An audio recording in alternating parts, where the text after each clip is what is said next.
Hello दोस्तों, नमस्कार। तो स्वागत है आपका विंग्स क्लासेस में। और विंग्स क्लासेस आप लोगों के लिए ले आया है क्लास 10th का पूरा syllabus free of cost YouTube के ऊपर। तो देखते हैं हम लोग कि हमारे पास 3 सब्जेक्ट होंगी पूरे के पूरे विंग्स फैमिली के द्वारा आप लोगों के लिए। कौन से सब्जेक्ट होंगे?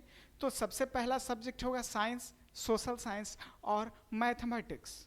तो साइंस में फिर से 3 पार्ट्स होंगे, फिजिक्स, केमिस्ट्री और बायोलॉजी। और ये तीनों सब्जेक्ट के लिए आपको अलग अलग स्पेसिफिक टीचर होंगे जो उस फील्ड के महारथी होंगे और आपके कंसेप्ट को क्लियर करने में बहुत ही लाभकारी होंगे। तो सबसे पहले हम देखेंगे कि फिजिक्स यानी कि फिजिक्स के टीचर हमारे होंगे रविकांत निराला सर, और बायोलॉजी की टीचर होंगी नूपुर दीदी, और साथ ही साथ केमिस्ट्री के टीचर होंगे मधुकर मुरारी सर यानी कि मैं। तो चलिए, और सोशल साइंस की जब बात की जाए तो सोशल साइंस के गुरु हैं हमारे विंग्स क्लासेज के मिस्टर अंजन सिंह सर। और मैथ के लिए आपके सामने मैथ का विजार्ड कहे जाने वाले कुमार सुशांत सर आएंगे। तो हम यानी कि मधुकर मुरारी आप लोगों के लिए लेके आए हैं साइंस का एक सब्जेक्ट जिसको बोलते हैं हम लोग केमिस्ट्री। तो केमिस्ट्री पढ़ने के लिए सबसे पहले हम लोग देखते हैं कि आखिर ये साइंस है क्या। और साइंस जब समझ जाएंगे तो आपको आगे से बेस बिल्डअप में बहुत आसानी होगी। तो मैं आपको इस दुनिया के बारे में अपडेट बता दूं कि हमारा जो यूनिवर्स है इसमें मात्र 2 चीज़ें होती हैं। एक होता है एनर्जी और दूसरा होता है मैटर।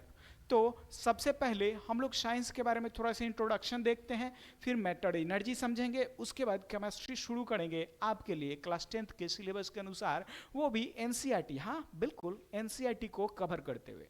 तो आते हैं हम लोग साइंस पे, आखिर ये साइंस है क्या। देखेंगे फिर से केमिस्ट्री के बारे में, लेकिन उससे पहले समझते हैं कि साइंस ये है क्या। बिल्कुल, तो साइंस के बारे में देखने से पहले हम लोग क्या देखते हैं कि साइंस एक सब्जेक्ट है। साइंस बिल्कुल एक सब्जेक्ट है जिसके बारे में हम लोग पढ़ने चले हैं, ठीक है। तो साइंस को क्लास 6 का जब नोट्स देखोगे तो क्लास 6 के सिलेबस के अनुसार ये क्या है, स्पेसिफिक एंड अरेंज्ड नॉलेज। जी हाँ बच्चों, स्पेसिफिक और अरेंज्ड नॉलेज को ही साइंस कहते हैं, ठीक है। आपके मन में एक अजीब टाइप का डायलेमा है। क्या डायलेमा है? सिर्फ आपके मन में क्यों बोले बच्चों, सबके मन में ये डायलेमा होता है कि जैसे ही साइंस बोला जाए तो मन में क्या आता है, फिजिक्स, केमिस्ट्री, बायोलॉजी। लेकिन बोलने के लिए आप फिर होम साइंस बोलते हो, पॉलिटिकल साइंस बोलते हो और सोशल साइंस बोलते हो। तो ये कंफ्यूजन कैसे क्लियर होगा? इसी कंफ्यूजन को क्लियर करने के लिए आपके साथ है मधुकर मुरारी सरना। तो देखते हैं इस कंफ्यूजन का क्लियरिटी कि क्या होगा। तो स्पेसिफिक और अरेंज नॉलेज को साइंस कहते हैं। यहां से 2 चीजें हुई। क्या हुआ कि साइंस 2 भागों में बटेगा। कैसे? एक को बोलते हैं रियल साइंस। जी हाँ दोस्तों, एक को बोलेंगे रियल साइंस। साइंस को 2 भागों में बांटोगे तो एक को बोलोगे रियल साइंस और दूसरे को बोलेंगे बच्चे क्या, स्यूडो साइंस। बिल्कुल, रियल साइंस साथ ही साथ स्यूडो साइंस। फिर आपके मन में आएगा कि ये रियल साइंस क्या होता है और ये स्यूडो साइंस क्या होता है। तो रियल साइंस टोटली का टोटली डिपेंड करता है बच्चों लॉज पे। जी हाँ, लॉज या थ्योरीज पे। तो रियल साइंस आपका डिपेंड किस पे करता है, लॉज पे। साथ ही साथ जब पढ़ने चलोगे स्यूडो साइंस तो ये आपके पैराडिग्म पे डिपेंड करता है बच्चों। जी हाँ, पैराडिग्म पे। फिर आपके मन में अगर कोई कंफ्यूजन है कि ये लॉज क्या होता है और ये पैराडिग्म क्या होता है, तो अभी क्लियर किए लेते हैं कि ये लॉज क्या होता है, पैराडिग्म क्या होता है। लॉज लॉज वो होता है जो इस नेचर ने हर एक चीज को चलाने के लिए कुछ न कुछ लॉज बनाई है, उसको पता लगा के बता देना ही लॉज है। नेचर किसी चीज को चलाने के लिए कोई ना कोई लॉज बनाई है ना बच्चे। यही नहीं, आपको सुन के आश्चर्य होगा कि अभी भी बहुत सारे ऐसे नेचर के द्वारा बनाए गए लॉज है जो बाकी है खोजना। आप पता लगाओ, बताओ और नोबेल प्राइज पर आओ। नोबेल प्राइज जैसे ही आप पाते हो तो यानी कि उसी मोमेंट में आप दुनिया के सबसे फेमस व्यक्तियों के लिस्ट में आ जाओगे। जी हाँ दोस्तों, तो जब भी आप पढ़ रहे हो तो कुछ ऐसा पढ़ना है या कुछ ऐसा करना है कि कुछ नया चीजों की खोज करें, ठीक है।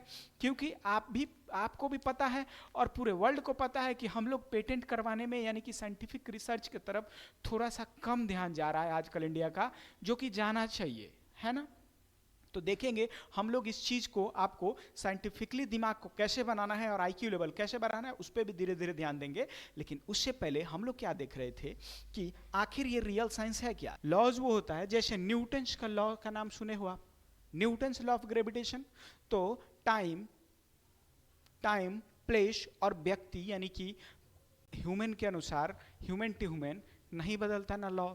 यहाँ पे अगर न्यूटन्स लॉ ऑफ ग्रेविटेशन बोलता है कि किसी भी चीज़ को आप नीचे गिराओगे यानी कि छोड़ोगे तो नीचे गिरेगा, तो क्या यहाँ गिराओगे तब भी नीचे गिरेगा। आप प्लेस चेंज करो, दिल्ली चले जाओगे तो नीचे ही गिरेगा ना, शिमला चले जाओ तो नीचे ही गिरेगा ना। तो जगह बदल लेने से क्या बदल रही हैं चीज़ें? नहीं बदल रही है ना। अभी गिराओगे तो भी नीचे गिरेगा, आज से 10 साल बाद गिराओगे तो भी नीचे गिरेगा। तो लॉज होती हैं, वो लॉज होती हैं, वो टाइम के अनुसार बिल्कुल बदलती नहीं है, उन्हें लॉज बोलते हैं, ठीक है। लेकिन पैराडिग्म क्या होता है? ये एक अवधारणा है। पैराडिग्म क्या है बच्चे? अवधारणा, जो बदलेगा। कैसे बदलेगा? पैराडिग्म का मतलब समझो, अवधारणाएं। जैसे सोशल साइंस की सब्जेक्ट ले लो, जैसे होम साइंस एक सब्जेक्ट है जो सोशल साइंस का सब्जेक्ट है और पढ़ना है हमें। होम साइंस का नाम सुने हो आप? तो होम साइंस सब्जेक्ट में हम लोग देखते हैं, सोशल साइंस में, होम साइंस के सब्जेक्ट में क्या पढ़ते हैं? बच्चे कैसे पालते हैं और खाना कैसे बनाते हैं। तो आप बताओ, मान लो कि खाना बनाने में आप अगर सब्जी बना रहे हो तो टेस्ट बदल जाएगा ना, और मम्मी सब्जी बनाती है तो बहुत अच्छा बनाती है ना। तो आदमी के सेमी इंग्रेडिएंट्स डाल के टेस्ट बदल रहा है कि नहीं बच्चे? तो हाँ, बिल्कुल आप सही समझ रहे हो। अगर आप मैगी बनाओगे तो उसका टेस्ट कुछ और होगा, और मम्मी बनाएगी तो कुछ और होगा। बिल्कुल सही समझ रहे हो आप। ऐसा क्यों हो रहा है कि सेमी इंग्रेडिएंट्स डाल के अलग अलग व्यक्ति अलग अलग टेस्ट बना दे रहे हैं?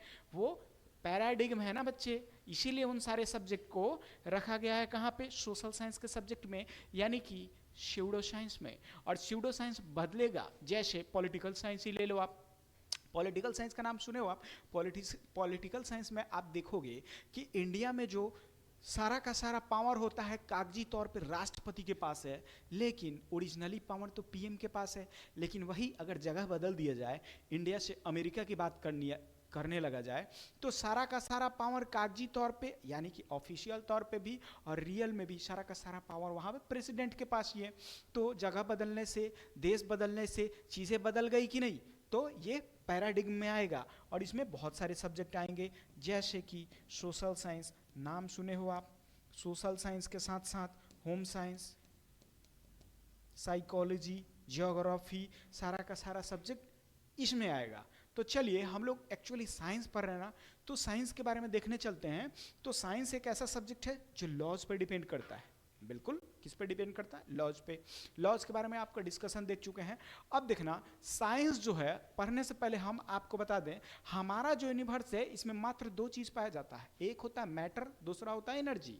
अब ये मैटर और एनर्जी क्या होता है, इसका डेफिनेशन हम लोग देखेंगे, ठीक है। ये मैटर क्या होता है और एनर्जी क्या होता है, इसका डेफिनेशन धीरे धीरे करके हम लोग देखते हैं, ठीक है बच्चे। तो सबसे पहले देखते हैं कि आखिर ये मैटर होता क्या है।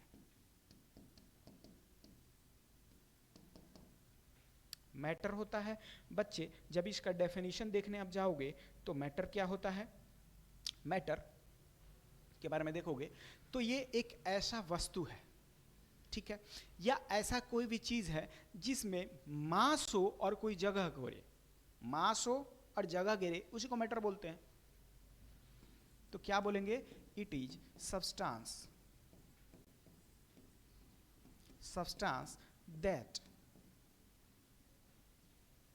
having some mass, having some mass, बिल्कुल, substance having some mass and occupy some space, बिल्कुल बच्चे, occupy some space is called matter, बिल्कुल सही समझ रहे हो आप, उसी को मैटर बोलते हैं, बिल्कुल। अब ये मैटर का एग्जाम्पल आप जब देखने जाओगे तो मैटर का एग्जाम्पल क्या हो जाएगा? मैटर का एग्जाम्पल हो जाएगा जिसमें मास हो, जो जगह घेरे। तो बताओ तो कि मैं मास हूं कि नहीं? जगह घेर रहा हूं और मेरे में मास भी है, तो मैं मैटर हुआ ना। ये पेन, ये भी मैटर हुआ।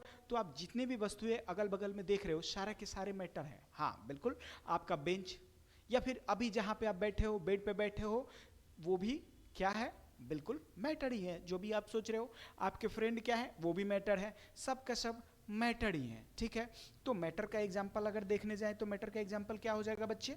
मैटर का एग्जाम्पल हो जाएगा सबसे पहले देखो पेन, पेंसिल या फिर बुक्स, कुछ भी चीज लो, सारे के सारे मैटर ही हैं। और ये तो आपको बुक में लिखा हुआ मिल जाएगा, लेकिन एक और क्वेश्चन उठा कि ये तो मैटर है, तो फिर नॉन मैटर क्या है? नॉन मैटर का भी तो एग्जाम्पल होगा। तो मैटर वो वस्तु जो जगह घेरे, जिसमें मास हो, वो मैटर। तो नॉन मैटर क्या? तो एक बात बताओ, तो आपसे क्वेश्चन है कि क्या एयर मैटर है कि नहीं, ठीक है। तो फिर से ये क्वेश्चन उठ गया कि एयर मैटर है कि नहीं। एयर बिल्कुल मैटर है, बिल्कुल। मास भी होता है एयर में और जगह भी घेरता है। दिक्कत वो है कि आप देख नहीं पाते हो, फील जरूर करते हो। जब ज्यादा जोर से हवाएं चलने लगे तो आपको फील होती है, वो आपको पता है बहुत अच्छे से मैं क्या बोल रहा हूं, ठीक है। तो एयर बिल्कुल मैटर है।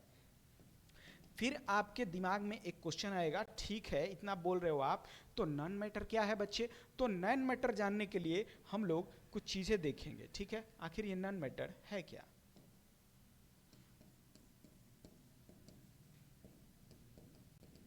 नॉन मैटर वो चीज जो जगह ना घेरे या मास ना हो, दोनों में से कोई एक भी फुलफिल नहीं कर रहा, तो नॉन मैटर। चलो तो एक एग्जांपल उठाते हैं बच्चों आपके लिए। एग्जांपल क्या उठाएंगे कि आप ही बताओ कि, चलो एक वर्ड हम बोल रहे हैं स्मार्टनेस।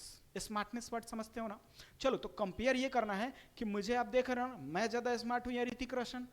बिल्कुल सही सोच रहे हो, बिल्कुल सही सोच रहे हो, ऋतिक रोशन ही ज्यादा स्मार्ट है। मैं आपकी बातों को समझ रहा हूं, ठीक है।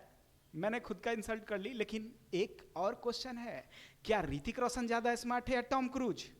तो फिर आप कंफ्यूज हो जाओगे, क्योंकि ऋतिक रोशन से ज्यादा स्मार्ट टॉम क्रूज है, ठीक है। इंटरनेशनल हीरो है वो, हॉलीवुड का हीरो है टॉम क्रूज।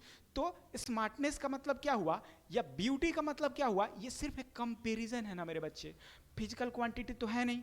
एक ऐसा कंपैरिजन है जैसे स्मार्टनेस में कोई वजन है, कितना किलो कोई स्मार्ट है, ये तो सिर्फ कंपैरिजन है ना। तो जितने कंपैरिजन वाले वर्ड्स आएंगे वो नॉन मैटर होंगे। जैसे कहने का मतलब समझो, मैंने क्या बोला, ऋतिक रोशन, ये क्या है? स्मार्टनेस है ना। तो कौन ज्यादा स्मार्ट हुआ ये तब बताओगे आप जब रेफरेंस में कोई आएगा। ऋतिक रोशन कब ज्यादा स्मार्ट हुआ? जब मैं था। लेकिन टॉम क्रूज आया तो ऋतिक रोशन कम स्मार्ट हो गया कि नहीं? तो फैक्ट यही है कि जो स्मार्टनेस होता है वो नॉन मैटर हो जाएगा ना बच्चा। बिल्कुल सही सोच रहे हो मेरे बच्चों। अब आगे चलते हुए ब्यूटी, सुंदरता, चलो सुंदरता ही लेते हैं। तो मान लो कि सुंदरता अगर ऐश्वर्या राय से कंपेयर किया जाए किसी बच्चे का, किसी बच्ची का, या फिर कंपेयर किससे कर रहे हो, ये बहुत सारी चीजें डिपेंड करता है। वो ऐसे छोड़ो, स्वीटनेस समझते हो, मीठापन। तो चलो बच्चों, आपसे क्वेश्चन है, क्वेश्चन ये है कि बताओ तो, जो चाय पीते हो आप कभी, चाय मीठा होता है या नहीं? बताओ आप, चाय मीठा होता है कि नहीं? आपके मन में डाउट आ रहा होगा कि चाय तो मैंने बहुत बार पी है, मीठा ही होता है। मैं अभी आपको फील करा दूंगा कि चाय तो मीठा होता ही नहीं है। कैसे?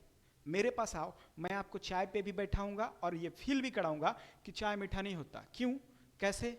वो मैं फील कराने के लिए आपको चाय पिलाने से पहले दो दो रसगुल्ला खिलाऊंगा आपको, उसके बाद चाय मीठा लगेगा आपको? बिल्कुल नहीं लगेगा। ऐसा इसलिए क्योंकि आपका टेस्ट बर्ड्स कंपेयर करेगा दोनों में। तो जैसे ही आप कोई ज़्यादा मीठा खा के कम मीठा खाते हो तो मीठा नहीं लगता ना। तो ये क्या है? स्वीटनेस है ना। स्वीटनेस एक वर्ड आया, ये स्वीटनेस क्या है? जैसे ही कंपेरिजन वाला चीज़ आएगा तो सारा का सारा कंपेरिजन वाली चीज़ क्या हो जाएगी? नॉन मैटर हो जाएगी। यानी कि स्वीटनेस भी नॉन मैटर ही है रे बच्चा, समझ रहे हो आप? बिल्कुल सही समझ रहे हो आप। तो स्वीटनेस भी नॉन मैटर है। या कोई भी लव, लव क्या है? लव में कोई वजन है? बिल्कुल नहीं। हाँ, वजन तो इतना है जो जब दुख देता है तो आप समझ रहे हो मैं क्या बोल रहा हूं, ठीक है। मम्मी वाला हो तो नहीं देता है, लेकिन आप उस उम्र में घुस रहे हो जो दुख देने वाला भी फील होगा आपको। बट कोई नहीं, इट्स ओके। चलो तो देखते हैं, कोई बात नहीं। तो लव, हेट या जितने तरह का फीलिंग्स है, सारे के सारे फीलिंग्स बच्चे क्या है? नॉन मैटर ही है, ईटीसी। चलो तो अभी आप लोग मैटर नॉन मैटर समझ गए। नेक्स्ट एक और वर्ड आता है, कौन सा? एनर्जी। क्योंकि दो वर्ड आपको समझना बहुत जरूरी है। एनर्जी भी आपको अभी समझना है, क्योंकि पूरे का पूरे साइंस में दो वर्ड ही तो पढ़ना था। मैंने क्या बोला? एक पढ़ना था मैटर, दूसरा पढ़ना था एनर्जी। बिल्कुल, इसके अलावा कुछ है ही नहीं, तो पढ़ोगे क्या? ठीक है। तो नेक्स्ट हम लोग एनर्जी देखते हैं, आखिर ये एनर्जी है क्या। तो एनर्जी पढ़ने के लिए सबसे पहले एनर्जी का डेफिनेशन चेक करने चलते हैं हम लोग कि ये एनर्जी है क्या। ठीक है। तो एनर्जी का डेफिनेशन आप सभी बच्चों को पता होगा, मैं श्योर हूं, लेकिन फिर भी मैं आपके लिए लिखता हूं कि एनर्जी क्या है? Energy is capacity, energy is capacity to do work, काम करने की क्षमता जो प्रदान करे, काम करने की जो क्षमता प्रदान करे वही एनर्जी है बच्चे। क्या है बोलो? काम करने की जो क्षमता प्रदान करे वही एनर्जी है ना? बिल्कुल सही समझ रहे हो आप, काम करने की जो क्षमता प्रदान करे वही एनर्जी है, एकदम सही समझ रहे हो आप। चलो, तो काम करने की जो क्षमता प्रदान करे वो एनर्जी है ना। लेकिन एक और चीज है कि एनर्जी को भगवान ने जब यूनिवर्स को बनाया तो एनर्जी को कंजर्व कर दी। कंजर्व कर दी का मतलब क्या वर्ड आप बोल रहे हो सर? ऐसा हमसे आपके मन में ये क्वेश्चन तो आ रहा होगा। तो इस क्वेश्चन का जवाब जानने के लिए आपको जानना होगा कंजर्वेशन ऑफ एनर्जी। और कंजर्वेशन ऑफ एनर्जी क्या कहता है कि एनर्जी को ना बनाया जा सकता है ना खत्म किया जा सकता, सिर्फ इसके रूप को परिवर्तित किया जा सकता है। Energy can neither be created nor be destroyed, only it's form can be changed. बिल्कुल सही समझ रहे हो आप। तो नेक्स्ट एक वर्ड आता है क्या? कंजर्वेशन। कंजर्वेशन ऑफ एनर्जी बच्चे। और कंजर्वेशन ऑफ एनर्जी में अभी क्या बता रहा हूं कि कंजर्वेशन ऑफ एनर्जी में क्या बोला गया है कि energy can energy can neither be created, बिल्कुल सही समझ रहे हो, नाइदर बी क्रिएटेड, साथ ही साथ नॉर बी डिस्ट्रॉयड। एनर्जी को ना बना सकते हो ना खत्म कर सकते हो, सिर्फ इसके रूप को परिवर्तित कर सकते हो मेरे लाल। ओके, चलो तो आओ हम लोग देखते हैं कि ये एनर्जी को रूप को परिवर्तित करने का मतलब क्या। जैसे कहने का मतलब एनर्जी का अलग अलग फॉर्म्स होते हैं। जैसे इलेक्ट्रिकल एनर्जी का नाम सुने हो? तो इलेक्ट्रिकल एनर्जी जो बल्ब जलता है तो क्या होता है? इलेक्ट्रिकल एनर्जी लाइट एनर्जी में कन्वर्ट होता है ना, लाइट एनर्जी हीट एनर्जी में कन्वर्ट होता है ना। तो ये सब फॉर्म ऑफ एनर्जी है जो एक फॉर्म से दूसरे फॉर्म में बिल्कुल बदल सकते हैं आप, और इसको बदल के आप अपने डे टू डे लाइफ को ईज करते हो। कैसे? अभी बताते हैं। आप क्या करते हो कि कोयले को जलाते हो, उसमें क्या है? Chemical energy. कोयले को जला के केमिकल एनर्जी से आपने क्या बनाई?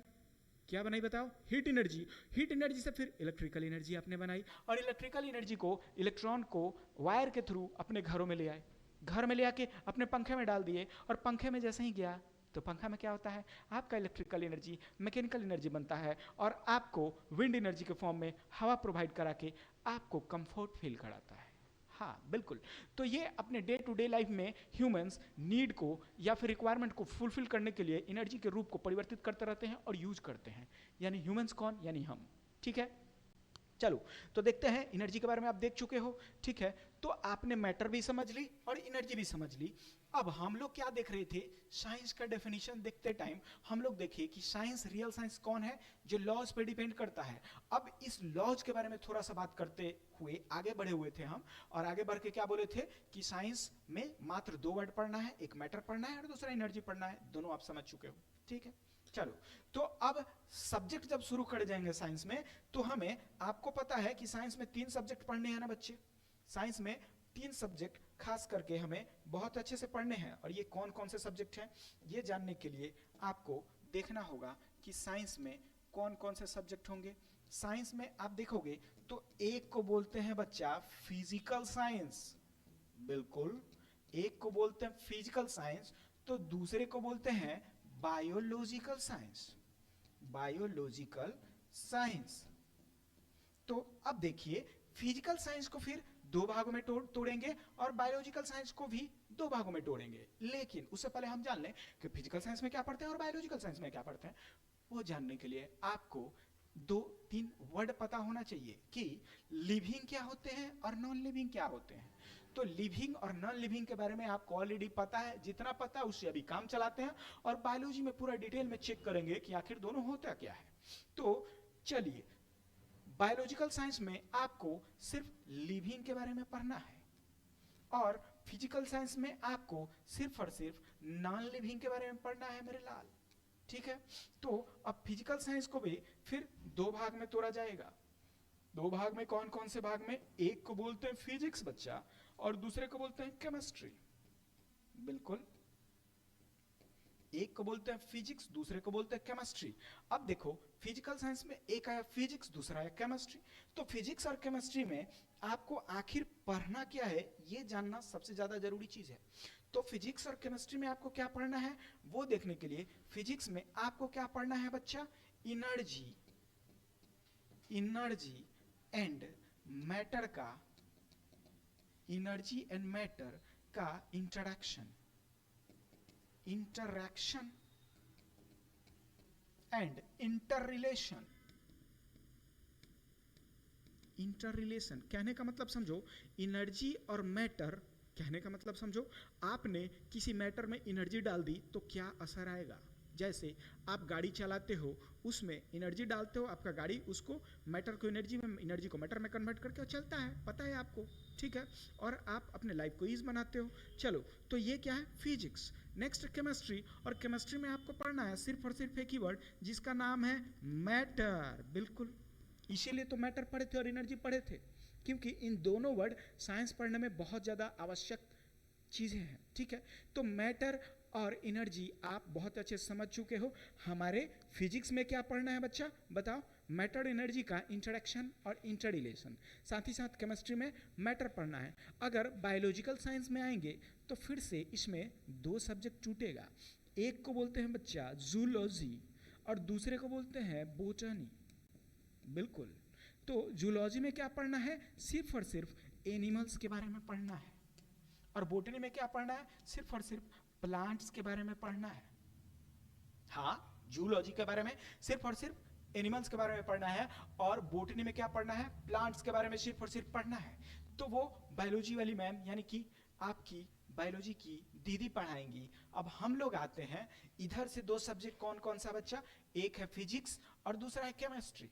तो सबसे पहले जानते हैं कि फिजिक्स के पापा कौन है।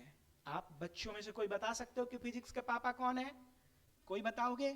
चलो, आपके मन में बिल्कुल सही जवाब है और आप जीतते हो 7 करोड़। ठीक है, तो फिजिक्स के पापा बिल्कुल आप सही समझ रहे हो, मिस्टर न्यूटन सर, यानी कि सर इजाक न्यूटन है, जो पूरे के पूरे साइंस के सबसे बड़े शहंशाहों में से एक हैं। साइंस बोलने का मतलब यह है कि न्यूटन के बिना एक भी चैप्टर हिलेगा नहीं, कुछ भी पढ़ो उसमें न्यूटन साहब आएंगे ही आएंगे। ठीक है, इवन मैथ में भी उनका बहुत सारा योगदान है। तो आप देखोगे कि फिजिक्स के पापा कौन है, फिजिक्स के पापा हैं Newton, sir Ijak Newton. Okay, लेकिन एक और क्वेश्चन आता है बच्चों कि ये फिजिक्स के पापा हैं, लेकिन एक और सब्जेक्ट आता है मॉडर्न फिजिक्स। तो मॉडर्न फिजिक्स की जब बात की जाए तो पापा न्यूटन नहीं होंगे। मॉडर्न फिजिक्स के पापा कौन है बताओ? बिल्कुल सही सोच रहे हो। हाँ, चलिए आपके पास टाइम है, सोच के बताओ कि मॉडर्न फिजिक्स के पापा कौन है। तो बिल्कुल सही सोच रहे हो, मॉडर्न फिजिक्स के पापा आइंस्टीन साहब हैं। वो भी हमारे सदी के सबसे बड़े साइंटिस्टों में से अगर रखा जाए तो सबसे टॉप पे लगभग उनको रखा जा सकता है, क्योंकि वो सबसे ज्यादा अपने ब्रेन का इस्तेमाल किए थे ना, पता ही होगा आपको बच्चों। तो मॉडर्न फिजिक्स के पापा कौन है? मॉडर्न फिजिक्स के पापा हैं आइंस्टीन। अब देखो नेक्स्ट एक सब्जेक्ट है केमिस्ट्री, जो हम लोग अभी पढ़ने वाले हैं। तो केमिस्ट्री के पापा कौन है? केमिस्ट्री के पापा है लेवोजियर, लेवोजियर। चलो, हम लोगों को केमिस्ट्री से ही मतलब है, और सब्जेक्ट फिजिक्स यानी कि रविकांत निराला सर देखेंगे, और बायोलॉजी यानी कि नूपुर मैम देखेंगी। चलिए, तो हम लोग देखते हैं केमिस्ट्री के बारे में कि केमिस्ट्री एक ऐसा सब्जेक्ट है कि जिसमें हम लोग सिर्फ और सिर्फ क्या पढ़ेंगे बच्चा? मैटर पढ़ेंगे। ठीक है, तो ये मैटर के बारे में पूरा डिटेल में आपको क्लास 9th के सिलेबस में ऑलरेडी आप पढ़ चुके हो, इसका प्रॉपर्टीज भी पढ़ चुके हो, ये होता क्या है, इसका फिजिकल क्वांटिटीज भी कुछ होता है, फिजिकल प्रॉपर्टीज होता है, केमिकल प्रॉपर्टीज होता है, सब कुछ आप पढ़ चुके हो। अभी हम लोग क्लास 10th का सिलेबस शुरू करने वाले हैं ना, तो 9th का जब देखेंगे तो वहां देखेंगे मैटर के बारे में डिटेल में। क्लास 10th के सिलेबस में हमें केमिस्ट्री में मात्र 4 चैप्टर्स पढ़ने हैं, और ये 4 चैप्टर्स अभी मैं बताता हूं आपको कि कौन कौन से 4 चैप्टर्स आपको पढ़ना है। ठीक है, तो क्लास 10th के सिलेबस यानी कि एनसीईआरटी के अनुसार अगर चला जाए बच्चा, क्लास 10th का सिलेबस अगर एनसीईआरटी के अनुसार चला जाए, तो सबसे पहले हम क्या बोल रहे हैं कि क्लास 10th, क्लास 10th, ठीक है, कौन सा सब्जेक्ट? केमिस्ट्री देख रहे हैं ना बच्चे अपने। ठीक है, अब देखो केमिस्ट्री में क्लास 10th में सबसे पहले आपको 4 सब्जेक्ट्स कौन कौन से हैं। सबसे पहला जो चैप्टर्स है उसका नाम है, आपको पता ही होगा, केमिकल रिएक्शन एंड इक्वेशन। जो सबसे पहले यही चैप्टर हम लोग पढ़ेंगे। कौन सा चैप्टर है? Chemical chemical chemical reaction and equation. बिल्कुल सही, केमिकल रिएक्शन एंड इक्वेशन पहला चैप्टर। दूसरा चैप्टर है मेटल एंड नॉन मेटल। आपका तीसरा चैप्टर है बच्चे एसिड बेसिड एंड साल्ट। बिल्कुल सही पकड़ रहे हो आप। 3 चैप्टर हो गए और सबसे लास्ट यानी कि आखिरी चैप्टर है आपके सिलेबस में, क्लास 10th के सिलेबस में 4 चैप्टर यानी कि सबसे आखिरी चैप्टर है कार्बन एंड इट्स कंपाउंड। कौन सा चैप्टर है बच्चे? Carbon and its compound. चलो तो आप ही बताओ कि कौन से चैप्टर सबसे पहले शुरू करें। अगर क्लास 10th के सिलेबस के अनुसार देखा जाए तो हमें पहला चैप्टर यानी कि केमिकल रिएक्शन एंड इक्वेशन से शुरू करना चाहिए। बिल्कुल, और उसी से शुरू करेंगे। बिल्कुल, क्यों? क्योंकि आपको सबसे पहले यही जान लेना सबसे ज्यादा अति आवश्यक है बच्चे कि आखिर ये केमिकल रिएक्शन एंड इक्वेशन होता क्या है। क्योंकि जब तक ये नहीं जानोगे तब तक आपको समस्याएं तो आएंगी। ठीक है, क्योंकि आप केमिस्ट्री पढ़ने जा रहे हो और पूरे के पूरे केमिस्ट्री में यही तो पढ़ना है। ठीक है, चलिए तो आगे बढ़ते हुए हम लोग क्लास 10th का सबसे पहला chapter chemical reaction and equation शुरू करने जा रहे हैं। तो कुर्सी की पेटी बांधते हुए ध्यानपूर्वक अभी आपको देखना है और सभी बच्चों को अपना कॉपी लेके बैठना है और नोट्स लिखना है। ठीक है, अगर आप नोट्स नहीं लिख पा रहे हो तो हमारा Telegram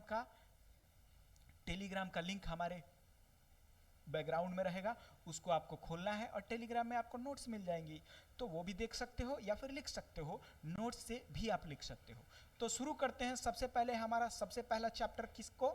chemical reaction and equation. यानी कि सबसे पहला चैप्टर कौन सा चैप्टर है बच्चे? Chemical reaction and equation. ठीक है, तो केमिकल रिएक्शन एंड इक्वेशन शुरू करने चले हम लोग, और ये रहा आपका केमिकल रिएक्शन एंड इक्वेशन। फिर आपके मन में एक डाउट आएगा कि ये केमिकल रिएक्शन आखिर होता क्या है और केमिकल इक्वेशन आखिर होता क्या है। इसको जानने से पहले आपको छोटी छोटी चीजों के बारे में जानना होगा। ठीक है, जो कि आपके एनसीईआरटी के जो सिलेबस है उसके अनुसार देखा जाए तो आपको सबसे पहले जानना होगा कि ये फिजिकल चेंज क्या होता है और केमिकल चेंज क्या होता है। ठीक है बच्चे, तो फिजिकल चेंज और केमिकल चेंज जैसे ही आप जानोगे और आपके मन का डाउट क्लियर होगा कि ये केमिकल चेंज क्या होता है, उसी मोमेंट आपका पूरा का पूरा डाउट क्लियर हो जाएगा कि आखिर ये केमिकल रिएक्शन होता क्या है। चलो तो ध्यान से देखो बच्चे, सबसे पहले हम शुरू करते हैं फिजिकल चेंज होता क्या है। तो फिजिकल चेंज देखने आओगे तो देखो क्या लिखा हुआ है। फिजिकल चेंज एक ऐसा चेंज है जिसमें शेप बदल सकता है, साइज बदल सकता है, शेप साइज, साथ ही साथ फॉर्म भी बदल सकता है, स्टेट भी बदल सकता है। स्टेट कहने का मतलब है कि अगर वाटर है तो आइस बन सकता है, अगर आइस है तो वाटर बन सकता है, वाटर है तो वेपर बन सकता है। ये जितना भी फिजिकल चेंज हम आपको बता रहे हैं ये एक तरह से रिवर्सिबल प्रोसेस है कि नहीं। रिवर्सिबल प्रोसेस कैसे है देखते हैं। जैसे आइस का नाम सुने हो आप, आइस का नाम बिल्कुल सुने हुए होंगे। आइस कैसे आप अपने फ्रीजर में पानी को रख के आइस जमा लेते हो और फिर से उसी पानी को जब फ्रीजर से बाहर निकालोगे तो कुछ देर में इतना गर्मी है, इतना हीट में, फिर वो कैसा बन जाता है आप ही बताओ। फिर वो कैसा बन जाता है? बिल्कुल पानी बन जाता है ना। यानी जहां से चला था फिर वहां वापस आ गया ना। तो अपने इनिशियल पॉइंट पे फिर से वापस जब आ जाए तो उसको रिवर्सिबल प्रोसेस कहते हैं। जहां से चला था वहीं वापस आ जाए। और फिजिकल चेंज में रिवर्स होना यानी कि अपने इनिशियल पॉइंट पे आना बहुत आसान है और आ भी जाता है। किसी न किसी फिजिकल मेथड से हम लोग अपने इनिशियल पॉइंट पे ला सकते हैं, उसी को फिजिकल चेंज कहते हैं। यानी कि डेफिनेशन देखो आप, बिल्कुल लिख सकते हो आप। अब physical change is a change in the form, shape और state of substance, but no new substance is formed. नया प्रोडक्ट बिल्कुल नहीं बन रहा है, ध्यान देना इस चीज को। The substance remains chemically the same, यानी कि केमिकली अगर देखने जाओगे तो सेम ही रहेगा। कहने का मतलब हम लोग वाटर का एग्जांपल उठाए थे ना बच्चा, तो वाटर का एग्जांपल जब उठाए थे तो ये देखो ये क्या लिखा हुआ है, H2O। बताओ तो ये क्या है, क्या आ रहा आपके मन में देख के, वाटर? ना जी ना, वाटर नहीं है ये, वाटर नहीं है H2O, ये एक H2O मॉलिक्यूल है। वाटर कब होगा, जब 0 डिग्री से लेके 100 डिग्री के बीच में कोई भी टेम्परेचर रहेगा, तब जाके इसको वाटर बोल सकते हैं, है कि नहीं? अगर माइनस में टेम्परेचर रहा ना तो ये वाटर तो होगा नहीं, फिर तो आइस बोला जाएगा ये। तो ये एक ए सिर्फ अगर लिखा रहे तो आपको H2O मॉलिक्यूल बोलना है, ओके। तो ये H2O मॉलिक्यूल है जो 3 तरीके से पाया जा सकता है। कैसे, कहने का मतलब समझो, H2O मॉलिक्यूल या तो वाटर भी हो सकता है, साथ ही साथ आइस भी तो हो सकता है, और वेपर भी तो हो सकता है मेरे लालो। बिल्कुल सही समझ रहे हो आप। तो ये कहां से, 0 डिग्री से लेके 100 डिग्री के बीच में अगर टेम्परेचर रहे, और 0 डिग्री से अगर कम रहे टेम्परेचर, तो 0 डिग्री से कम रहे तो आइस, और 100 डिग्री या उससे ज्यादा का टेम्परेचर रहे तो वेपर होगा। सेम ही ये H2O, तो आपने कैसे बोल दी कि ये वाटर है, ये H2O मॉलिक्यूल है ना बच्चा। बिल्कुल सही समझ रहे हो आप। अब देखो हम लोग क्या देख रहे थे कि फिजिकल चेंज आखिर है क्या, फिजिकल चेंज का डेफिनेशन देख लिए। अब देखो 3-4 एग्जाम्पल से हम आपको समझाने वाले हैं। यहाँ पे देखो ये आइसबर्ग है ना, तो जिस तरह से हम लोग ग्लोबल वार्मिंग कर रहे हैं, ग्लोबल वार्मिंग का भी रीजन जानेंगे बच्चे, सोशल साइंस में जानोगे आप, साइंस में भी वैसे जानना है, ग्रीन हाउस इफेक्ट के थ्रू। कार्बन डाइऑक्साइड क्या करता है, कार्बन डाइऑक्साइड क्या है, एक विलेन है, ठीक है, तो पढ़ेंगे उसके बारे में बाद में। अभी हम लोग क्या देख रहे हैं कि आइसबर्ग जो है बहुत ज्यादा ग्लोबल वार्मिंग से डे टू डे पिघलते जा रहा है, पिघल के पानी का लेवल बढ़ा रहा है, ठीक है। तो बताओ ये चेंज हुआ कि नहीं, किस में, स्टेट में ना बदला हुआ है, सिर्फ स्टेट बदला हुआ ना। तो स्टेट जो बदला हुआ है, यहां देखोगे कि ये जो बर्फ था, बर्फ पिघल के पानी बना, ठीक है, यानी कि जो आइस था वही तो वाटर बना। और जब वाइस वाटर बना है तो क्लास 9th में आप लोग ऑलरेडी पढ़े हो कि सिर्फ और सिर्फ क्या है, ये सिर्फ और सिर्फ क्या है, स्टेट में चेंज है ना, यानी कि change in state, change in state. और जब स्टेट में बदलाव हो तो फिर से रिवर्सिबल प्रोसेस कहलाएगा ये। कैसे रिवर्सिबल प्रोसेस कहलाएगा, कि जहां से चला था आइस से वाटर में, फिर से इसको हम लोग आइस बिल्कुल ले जा सकते हैं फिजिकली, है ना। नया प्रोडक्ट तो बिल्कुल नहीं बनाना, H2O ही है, दोनों केस में H2O ही है। साथ ही साथ यहाँ पे देखो ये एग्जांपल आप समझ चुके हो। नेक्स्ट एग्जांपल देखो, आपने क्या किया कि एक गिलास पानी में शुगर डाल दो, चीनी, उसको शरबत बोलते हो ना आप, ठीक है। तो देखो एक बात समझो, आपने ग्लास ऑफ वाटर यानी कि H2O ले लिया, शुगर ले लिया, मान लेते हैं ग्लूकोज ले लिया, तो C6H12O6, ऐसा दोनों को आपने मिक्स कर दी। और जब मिक्स किए हो तो इसमें क्या होगा, आखिर मिक्स करने के बाद क्या होगा, ध्यान देने की बात यह है कि क्या लगता है, देखना, इस पानी का कुछ ना कुछ प्रॉपर्टीज है और शुगर का भी कुछ ना कुछ प्रॉपर्टीज है। पानी का प्रॉपर्टीज है, हम लोग किस तरह इस्तेमाल करते हैं, पानी का प्रॉपर्टीज है आपका प्यास बुझाना, बिल्कुल, पानी पीते हो तो प्यास बुझता है ना, तो पानी का प्रॉपर्टीज हो गया, ओके। साथ ही साथ शुगर का क्या प्रॉपर्टीज है, मीठा लगता है ना आपको, स्वीट लगता है, एनर्जी भी प्रोवाइड कराता है, चलो ठीक है, लेकिन मीठा लगता है ना, ठीक। अब देखो इन दोनों को जब मिक्स किए हैं तो अब देखना ये जो शरबत होगा आपको मीठा भी लगेगा और प्यास भी बुझाएगा। यानी कि नया प्रोडक्ट तो बिल्कुल नहीं बना है, दोनों का दोनों प्रोडक्ट एक साथ मिक्स हो गया और दोनों का फिजिकल कैरेक्टरिस्टिक्स या केमिकल कैरेक्टरिस्टिक लेके बैठा हुआ है शरबत। यानी पानी का भी पूरा का पूरा कैरेक्टरिस्टिक लेके बैठा हुआ है, साथ ही साथ चीनी का भी लेकर बैठा हुआ है। यानी कहीं ना कहीं ये कौन सा चेंज है, फिजिकल चेंज है, बिल्कुल सही समझ रहे हो आप, ये फिजिकल चेंज ही है, क्योंकि इसमें कोई भी रिएक्शन हुआ नहीं। चलो तो नेक्स्ट एग्जांपल देखते हैं। नेक्स्ट एग्जांपल क्या है कि पानी को ले लो एक केटली में, बिल्कुल, और पानी को लेके गर्म करना है आपको, और जैसे ही गर्म करोगे तो एक टाइम के बाद पानी बॉयल होने लगेगा। यानी चाय कभी बनाए हो आप, चाय बनाओगे तो देखोगे कि पानी खदकने लगता है ना, टभकने लगता है ना, खदकने लगता है, टभकने लगता है, और ये जो टभकता है उस टाइम वेपर बन के पानी उड़ रहा होता है ऊपर। ध्यान से देखोगे तो धुआं की तरह एक लेयर उठ रहे हैं ऊपर, तो ये क्या है, वेपर बन के उड़ रहे हैं, बिल्कुल वेपर बन के उड़ रहे हैं। और ये जो वेपर बन के उड़ रहे हैं ये किससे बने हैं, ये वेपर आखिर बने तो वाटर से ही है, तो फिर से स्टेट चेंज हुआ है कि नहीं? तो स्टेट के बदलाव को फिर से फिजिकल चेंज ही कहते हैं, केमिकल चेंज तो बिल्कुल नहीं है। नेक्स्ट एग्जांपल है टीयरिंग ऑफ पेपर, ठीक है, कि अगर टीयर कर दो आप पेपर को आप टीयर करोगे तो फिर से वही बात कि ये एक फिजिकल चेंज है, कोई भी इसमें बदलाव नहीं हुआ ना मेरे लाल, बिल्कुल सही समझ रहे हो। चलो तो टॉपिक बदलते हैं, ये था फिजिकल चेंज, अब आगे आपको देखना है कौन सा, केमिकल चेंज। तो केमिकल चेंज क्या होता है? केमिकल चेंज होता ऐसा है कि कोई भी ऐसा बदलाव जो रिवर्स वापस अपने ओरिजिनल पोजीशन पे न आ सके।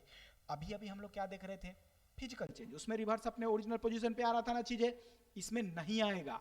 और नहीं आने का मतलब क्या है, जैसे कहने का मतलब समझो, एक बार जो केमिकल चेंज हो गया वापस अपने ओरिजिनल पोजीशन पे बिल्कुल नहीं आएगा। जैसे हम एक एग्जांपल उठा के आपको बहुत अच्छे से बहुत सारे एग्जांपल के साथ समझाएंगे, टेंशन नहीं लेना आपको, जितना बार में समझोगे उतना बार में समझाएंगे हम। तो ध्यान दो हमारा कंसेप्ट क्या है कि आखिर ये केमिकल चेंज होता क्या है। केमिकल चेंज एक प्रोसेस है जिसमें जो भी आपका सब्सटेंस या मैटर है वो इंटायरली चेंज होकर एक नया प्रोडक्ट आपको देगा, इंटायरली चेंज होके एक नया प्रोडक्ट देगा। जैसे कहने का मतलब देखो, इंटायरली चेंज हमने बोल दी तो क्या इसमें कोई भी प्रॉपर्टी अपने इनिशियल वाले से कोई लेना देना नहीं होगा। जैसे एक छोटा सा चेंज दिखाते हैं, एक छोटा सा रिएक्शन से थोड़ा सा आगे चल के आपको समझाते हैं अच्छे से। देखो तो ये क्या है बच्चा, हाइड्रोजन है ना, और हाइड्रोजन क्या है, एक गैस है। साथ ही साथ ये क्या है, ऑक्सीजन है ना, ये भी एक गैस है। हाँ, तो दोनों को साथ में मिलाए, जैसे पहले हमने पानी चीनी मिलाई थी वैसे ही दो गैस मिला दिए, दिक्कत क्या है? ठीक है, तो एक हाइड्रोजन एक ऑक्सीजन दोनों को मिलाए तो H2O बना, जो एक लिक्विड बना। ओके, समझ रहे हो? अब देखना प्रॉपर्टीज, देखना कैसे कैसे प्रॉपर्टीज में अंतर आ रहा है। देखना एक बात समझो, ये क्या है, हाइड्रोजन, बिल्कुल। तो हाइड्रोजन बहुत ही ज्यादा बहुत ही ज्यादा ज्वलनशील गैस है, यानी कि हाइड्रोजन एक बार जलना शुरू होगा तो बहुत ज्यादा इसका कैलोरीफिक वैल्यू है। हाँ, समझ रहे हो ना आप? और बहुत ज्यादा जोर से जलता है, एक बार जलेगा तो इससे, अभी जैसे जापान का नाम सुने हो आप, जापान में हाइड्रोजन से गाड़ियां चलती हैं, लेकिन इंडिया में नहीं चलती क्योंकि हमारे पास ऐसा टैंक नहीं है जो इंश्योर कर दे कि हम कभी फटेंगे नहीं।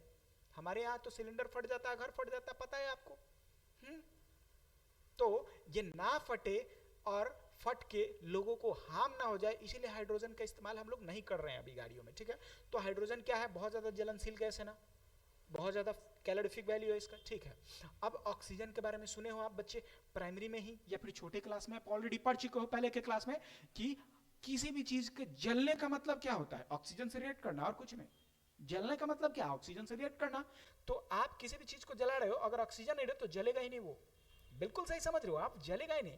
जैसे कहने का मतलब देखो, एक ग्लास में आप क्या करो, कैंडल जला दो और जलाने के बाद ऊपर से पेपर से ढक दो, कुछ देर बाद जितना ऑक्सीजन है उतना देर जलेगा, फिर बुझ जाता है कैंडल। बिल्कुल, क्योंकि ऑक्सीजन अति आवश्यक है जलने के लिए, ऑक्सीजन ही तो जलाना होता है, ठीक है। अब देखो तो ये जलने वाला, ये जलाने वाला, हाइड्रोजन क्या था, जलने वाला गैस, ऑक्सीजन क्या है, जलाने वाला गैस। और जैसे ही हम बात करेंगे H2O की, तो ये बुझाने वाला बन गया कि नहीं, एक जलने वाला, दूसरा जलाने वाला, और तीसरा इन दोनों के ही कॉम्बिनेशन से जो बन रहा है वो बुझाने वाला। यानी कि इन दोनों के किसी प्रॉपर्टी से इसको लेना देना तो है नहीं। ये गैस था, ये गैस था, वो लिक्विड बन गया, वाटर लिक्विड है ना, ठीक है।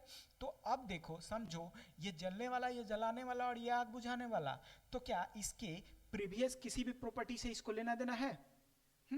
अब सुनिए, ऑक्सीजन का प्रॉपर्टी अगर कोई भी प्रॉपर्टी उठाओगे या हाइड्रोजन का कोई भी प्रॉपर्टी उठाओगे, उसे कोई लेना देना नहीं होगा वाटर को, बिल्कुल नहीं। वाटर को जलाओगे जलेगा ही नहीं, अब जला के देखना, नहीं जलता वाटर, तो बिल्कुल नहीं जलता। अब देखिए मेरे बात को समझो, आप ध्यान से देखोगे तो यहाँ पे केमिकल प्रॉपर्टीज आप समझ गए, ठीक है, कि अलग अलग सब्सटेंस का जैसे ही आप डेफिनेशन में देखो कि नया इंटायरली नया प्रोडक्ट बनता है, इंटायरली नया सब्सटेंस बनता है जिसका डिफरेंट केमिकल प्रॉपर्टीज होता है। बिल्कुल डिफरेंट केमिकल प्रॉपर्टीज हुआ कि नहीं दोनों का, अभी तो बता रहे थे हम, ठीक है। साथ ही साथ अब देखो ये क्या हो रहा है, this happen when atom in original substances rearrange to form new substance, बिल्कुल रीअरेंज हुआ है, H2O2 H2O बन गया है ना, तो रीअरेंज हुआ है कि नहीं, ठीक है। तो अब आपका डेफिनेशन समझ में आ गया।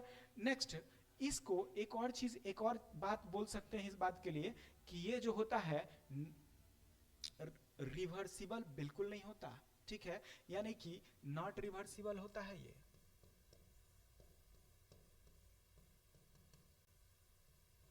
रिवर्सिबल बिल्कुल नहीं होता केमिकल चेंज।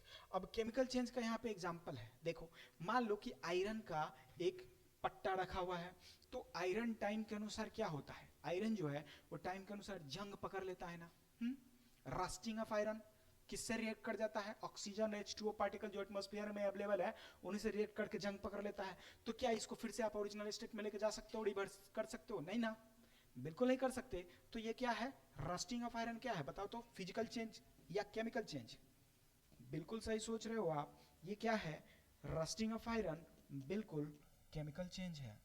साथ ही साथ यहां पे देखो कोई भी चीज, बर्निंग ऑफ कोल, कोल जल रहा है ना, तो कोई भी चीज अगर जलेगा, यानी जलने का मतलब हम बताए थे क्या, ऑक्सीजन से रिएक्ट करना, तो कोई भी चीज अगर जलेगा तो बर्निंग जैसे हुआ तो वो एक बात की गारंटी है क्या, कि वो चेंज जो होगा वो फिजिकल चेंज ही होगा, बिल्कुल सही समझ रहे हो आप, फिजिकल चेंज ही होगा, समझ रहे हो आप। चलिए तो अब देखिए एक और एग्जांपल हम आपके लिए उठाते हैं, आप लोग बताओ तो एग्जाम्पल क्या था, कि अगर हम बात करें कैंडल का, तो कैंडल में दो चीजें होती हैं, एक मेल्टिंग ऑफ कैंडल, एक बर्निंग ऑफ कैंडल, ठीक है। तो जब मेल्टिंग ऑफ कैंडल की बात किया जाए तो पिघल के जो साथ में बाहर आया है उसे फिर से पिघला के एक नया कैंडल आप बना सकते हो ना। तो जब भी मेल्टिंग ऑफ कैंडल बोला जाए तो मेल्टिंग ऑफ कैंडल क्या है बताओ, फिजिकल चेंज है, लेकिन बर्निंग कोई भी चीज है अगर बर्निंग वर्ड यूज हो गया तो कोई किंतु परंतु नहीं, कोई सोचना नहीं है, वो एकदम गारंटी है कि वो केमिकल चेंज ही होगा। तो burning of candle chemical change, और मेल्टिंग ऑफ कैंडल क्या होगा बताओ बच्चों, मेल्टिंग ऑफ कैंडल होगा, बिल्कुल आप सही सोच रहे हो, क्या सोच रहे हो कि मेल्टिंग ऑफ कैंडल होगा कौन सा, फिजिकल चेंज, ठीक है। तो यहां तक आप लोग एकदम डाउट क्लियर है। अब थोड़ा सा आगे बढ़ते हैं, इतना तक क्लियर है, थोड़ा सा आगे बढ़ते हुए हम लोग देखते हैं, क्या देखेंगे कि आखिर केमिकल रिएक्शन क्या होता है, ठीक है।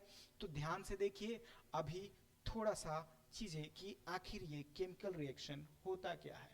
तो केमिकल रिएक्शन क्या होता है समझना मेरे बात को, इसमें जो डेफिनेशन लिखा हुआ है ये डेफिनेशन तो सही है ही, लेकिन इसमें और भी बहुत सारे डेफिनेशन आप खुद से भी लिख सकते हो, उसमें बहुत बड़ी बात नहीं होती है, और कि कभी भी बुक इस लैंग्वेज पे ही फिक्स नहीं होना, आपका खुद के लैंग्वेज में जब लिखोगे ना तो आप नंबर ज्यादा अचीव कर सकते हो, लैंग्वेज आपका खुद का हो सकता है, बिल्कुल। चलिए तो हम लोग क्या देख रहे हैं, ये देख रहे हैं कि आखिर ये केमिकल रिएक्शन होता क्या है। तो प्रोसेस, जितना प्रोसेस हमने क्या बताई केमिकल चेंज की, तो केमिकल चेंज का जो कंप्लीट प्रोसेस होता है, केमिकल चेंज का जो कंप्लीट प्रोसेस होता है उसी को केमिकल रिएक्शन कहते हैं, बिल्कुल। किसको कहते हैं, केमिकल चेंज का जितना भी प्रोसेस होता है उसी को केमिकल रिएक्शन कहते हैं। चलिए तो केमिकल रिएक्शन आखिर इसमें और भी बहुत सारे डेफिनेशन है, उसमें देखते हैं। सबसे पहले क्या लिखा हुआ है, chemical reaction is a process where one or more substance, क्या बच्चा, one or more substance called reactants, okay, one or more substance called reactants are transformed into new substances called product, new substance, एक या एक से अधिक substance reaction करके एक नया सब्सटेंस बना दे तो उसी को केमिकल रिएक्शन कहते हैं। अब ये नया सब्सटेंस कैसे बनेगा भाई, नया सब्सटेंस बनाने के लिए बच्चा करना क्या है कि वो रीअरेंजमेंट्स ऑफ बॉन्ड होता है। अब रीअरेंजमेंट्स बॉन्ड क्या होता है, उसको समझने के लिए ब्रेकअप और पैचअप, किसी एक के साथ ब्रेकअप तो किसी एक के साथ पैचअप होता है, बिल्कुल यही वाला रूल फॉलो होके केमिकल रिएक्शन होता है कि किसी एक के साथ ब्रेकअप तो दूसरे के साथ पैचअप, यही वाले केमिकल रिएक्शन करते हैं। तो इसको देखने के लिए नेक्स्ट क्या है, during the chemical reaction the atom in the reactants are rearranged to form different substances with new chemical properties। अभी तो वही हम बता रहे थे। अब देखो इसमें हम क्या बोल रहे हैं, सबसे पहले वही वाला एग्जांपल है, क्या है, हाइड्रोजन यानी H2 प्लस O2 और क्या बना है बच्चा, H2O बना है, तो जो लेफ्ट हैंड साइड में लिखा हुआ रहता है इसको रिएक्टेंट बोलते हैं। जो लेफ्ट हैंड साइड में लिखा रहता है उसको क्या बोलते हैं? रिएक्टेंट। क्या बोलते हैं बच्चे? रिएक्टेंट। और जो राइट हैंड साइड में होता है उसको क्या बोलते हैं? प्रोडक्ट। ये रिएक्टेंट है और ये प्रोडक्ट है, यही तो डेफिनेशन में लिखा हुआ है ना। अब देखो बीच में एरो लगा हुआ रहता है, जब एक से ज्यादा केमिकल का ही रिएक्टेंट या प्रोडक्ट में लिखा हुआ हो तो बीच में प्लस का साइन लगाते हैं। ये रूल होता है केमिकल रिएक्शन लिखने का। ओके चलो, तो यहाँ पे हम लोग क्या देख रहे हैं? देख ये रहे हैं कि दो केमिकल रिएक्ट किए, कौन सा? एक हाइड्रोजन एक ऑक्सीजन, और आपको H2O बना के दे दिए ना। तो H2O जो बना दिए तो रिएक्टेंट था, ये प्रोडक्ट था। इनके किसी भी प्रॉपर्टी से इसको कोई लेना देना नहीं होगा, यही डेफिनेशन में लिखा हुआ है। रीअरेंजमेंट बॉन्ड हुआ है, यही डेफिनेशन में लिखा हुआ है। जैसे यहाँ पे ध्यान दो, फोटो के थ्रू हम आपको समझाने की कोशिश कर रहे हैं। जैसे कहने का मतलब देखो, मान लेते हैं एक वाटर है और एक हाइड्रोजन है। एक वाटर है हाइड्रोजन है, दोनों का बॉन्ड एक साथ मैच करेगा और एक साथ पैच होके आ जाएगा तो H2O बन जाएगा। तो पहले वाले किसी प्रॉपर्टी से इसको कोई लेना देना नहीं होगा, एक नया सब्सटेंस, एक नया कंपाउंड बन जाएगा जिसको ना फिजिकली ना केमिकली पहले किसी भी अपने रिएक्टेंट से कोई लेना देना नहीं होगा। समझ रहे हो मेरे बात को? बिल्कुल सही समझ रहे हो। ठीक है, तो आगे बढ़ते हैं। ये क्या है? Chemical reaction. केमिकल रिएक्शन आप समझ चुके हो मेरे लाल। तो अब आगे बढ़ते हैं। केमिकल रिएक्शन समझने के बाद देखते हैं, ये आपके बुक में एक एग्जाम्पल दिया हुआ है, यानी कि किसमें? एनसीईआरटी में। क्या एग्जाम्पल दिया हुआ है बच्चा? ये दिया हुआ है कि कैल्शियम ऑक्साइड का, कैल्शियम ऑक्साइड का नाम सुने हो आप? ठीक है, तो कैल्शियम ऑक्साइड का नाम सुने हो तो कैल्शियम ऑक्साइड क्या होता है? Calcium oxide.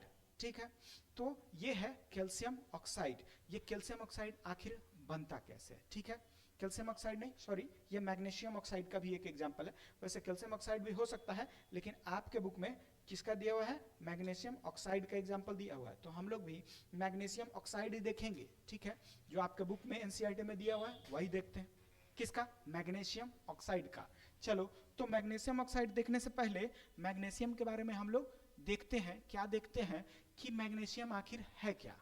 तो मैग्नीशियम को देखने के लिए आपको मैग्नीशियम का एटॉमिक नंबर पता होना चाहिए। मैग्नीशियम क्या है? एक तरह का मेटल है। ठीक है, मैग्नीशियम क्या है? एक तरह का मेटल है। ठीक है, तो मैग्नीशियम क्या है? एक तरह का मेटल है जिसका एटॉमिक नंबर बड़ा होता है बच्चा।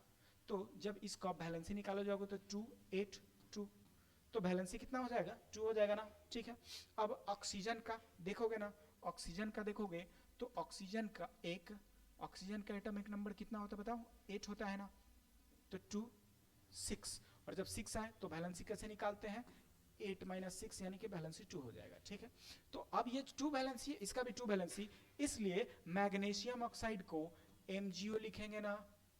बिल्कुल MgO लिखेंगे ना। अब समझिए मैग्नीशियम ऑक्साइड बनेगा कैसे, उसी को समझने के लिए ये आपका एक प्रैक्टिकल दिया हुआ है। क्या प्रैक्टिकल है? इसमें करना क्या था कि मैग्नीशियम का एक रिबन लेना था। ठीक है, मैग्नीशियम का रिबन लेना था। मैग्नीशियम का रिबन एक गोल प्रकार का होता है, उसमें से तोड़ना है और तोड़ के उसमें आग लगाना था। और जैसे ही आप उसमें आग लगाओगे तो जल के मैग्नीशियम ऑक्साइड बनेगा। और मैग्नीशियम ऑक्साइड जब जल के, मैग्नीशियम जब जलता है यानी कि ऑक्सीजन से रिएक्ट करता है, ऑफकोर्स सी बात है। तो ये वाला फोटो दिया गया है। ठीक है, white dazzling flame, white dazzling flame create होता है। देखो ध्यान से, देख पा रहे हो ना? क्लियर है ना आपको? तो व्हाइट डेजलिंग फ्लेम क्रिएट होता है कब? जब मैग्नीशियम जलता है। तो मैग्नीशियम जलता है किसके? जलने का मतलब ऑक्सीजन से रिएक्ट करना। तो क्या करते हैं हम लोग कि ऑक्सीजन को, मैग्नीशियम को ऑक्सीजन से रिएक्ट करा देते हैं तो MgO बनता है, और ये रहा मैग्नीशियम ऑक्साइड। ये आपका प्रैक्टिकल है। ये प्रैक्टिकल भी परफॉर्म करके कभी हम आपको दिखाएंगे। इसमें आपको ये जानना था कि ये एक केमिकल रिएक्शन है कि जब आपने, मैग्नीशियम एक मेटल है, उसको ऑक्सीजन के प्रेजेंस में जब आपने जलाई है तो क्या हुआ है? MgO बन गया, यानी मैग्नीशियम ऑक्साइड बन गया। बिल्कुल, और इसका फ्लेम कैसा होता है? White dazzling flame. देख पा रहे हो आप? व्हाइट डेजलिंग फ्लेम है ना, विजुअल है आपको बच्चे? ये कौन सा फ्लेम है? व्हाइट डेजलिंग फ्लेम दिख रहा है आपको? ध्यान से देखो, ये व्हाइट डेजलिंग फ्लेम यहाँ पे क्रिएट हो रहा है ना। एकदम बिल्कुल सही समझ रहे हो। चलो, तो अब आगे बढ़ते हैं हम लोग। आगे बढ़ते हुए नेक्स्ट टॉपिक पे चलते हैं। तो नेक्स्ट टॉपिक हमारा क्या है कि बैलेंसिंग ऑफ केमिकल रिएक्शन। तो केमिकल रिएक्शन को बैलेंस कैसे करेंगे ये जानना है हमें। तो अलग अलग केमिकल रिएक्शन उठाएंगे और उसको देखेंगे बैलेंसिंग कैसे करेंगे। तो इसके लिए आपको थोड़ा सा इंतजार करना पड़ेगा। ये हमारे नेक्स्ट वीडियो में, बैलेंसिंग एक अच्छा टॉपिक है, तो इसको नेक्स्ट वीडियो में आपके लिए लेके आ रहे हैं हम, बैलेंसिंग ऑफ केमिकल रिएक्शन। तो अभी करते हैं to be continue, to be continue. तो नेक्स्ट क्लास में हम आपको बैलेंसिंग ऑफ केमिकल रिएक्शन सिखाएंगे। पढ़ाते नहीं, हम कंसेप्ट क्लियर करते हैं और सिखाते हैं आपको। तो आप यकीन करो, सारा का सारा आज के बाद यानी नेक्स्ट क्लास जब भी होगा, आपको बैलेंसिंग में कभी समस्या नहीं आएगी। तो हम लोग इतना आपके लिए प्रोवाइड करा रहे, आपको एक छोटा सा काम कर देना है। और वो छोटा सा काम क्या है बच्चा? इस वीडियो को लाइक कर देना है, चैनल को सब्सक्राइब कर देना है, और साथ ही साथ अपने दोस्तों यानी मित्रों को वीडियो शेयर यानी कि ट्रांसफर कर देना है। ओके, चलिए, तो नेक्स्ट सारी सब्जेक्ट धीरे धीरे आपके लिए आएंगी। बहुत ही जल्दी हम लोग सारा सब्जेक्ट आपको लिए क्लियर कर देंगे। चलिए, तो धन्यवाद दोस्तों, और मिलते हैं बच्चों नेक्स्ट क्लास में। आपके लिए लेके आते हैं कौन सा topic? Balancing of chemical reaction. तो खुश रहो, आबाद रहो और अपने लक्ष्य की तरफ अग्रसर रहो। धन्यवाद। कितना देर हो गया भाई?